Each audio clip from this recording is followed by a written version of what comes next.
மீன் வந்து வாங்கி வெட்டி வாங்கிட்டுருக்கோம். வாலில் வச்சு தட்டி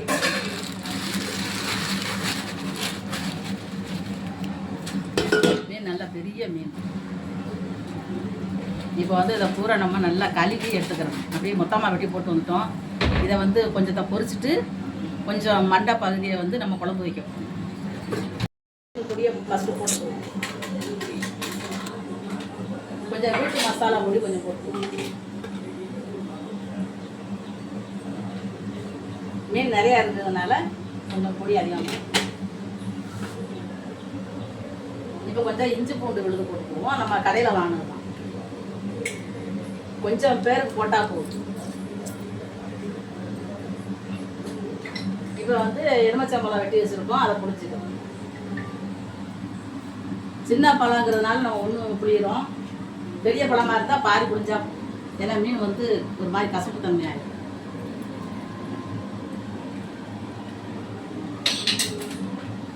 இப்போ வந்து கொஞ்சம் தண்ணி ஊற்றி கரைச்சிக்கணும்.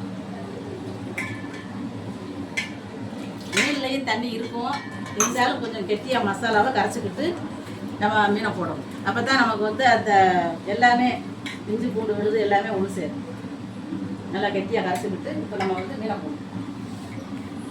மீனை கழுவி வச்சுருக்கோம், மீனை போடணும். நல்ல பெரிய மீன், கடல் மீன் தான் இது. நல்லா துண்டு துண்டாக வெட்டி வாங்கிட்டுருக்கோம். தலைப்பகுதியை வந்து நம்ம குழம்பு வைக்கிறதுக்கு எடுத்துகிட்டு இப்போ அந்த உடல் பகுதியை வந்து நல்லா பீஸ் பீஸாக போட்டு கொடுத்துருக்காங்க. நம்ம இப்போ வந்து சென்னைக்கு வந்திருக்கோம். சென்னையில் வந்து தங்கச்சி வீட்டில் வச்சு நான் மீன் பொரிக்க போகிறேன். இப்போ இதை வந்து நல்லா பிணைஞ்சி இந்த மசாலா பூரா ஒட்டுற அளவுக்கு நல்லா கலந்து விட்டுது.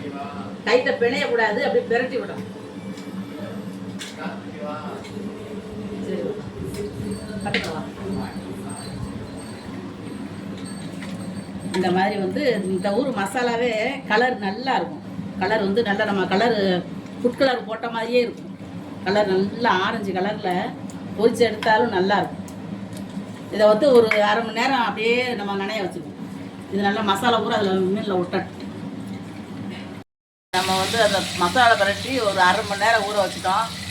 இப்போ வந்து மீனை பொரிக்கிறோம். நல்லா மீன் வந்து நல்லா வேர்ந்து தாங்க.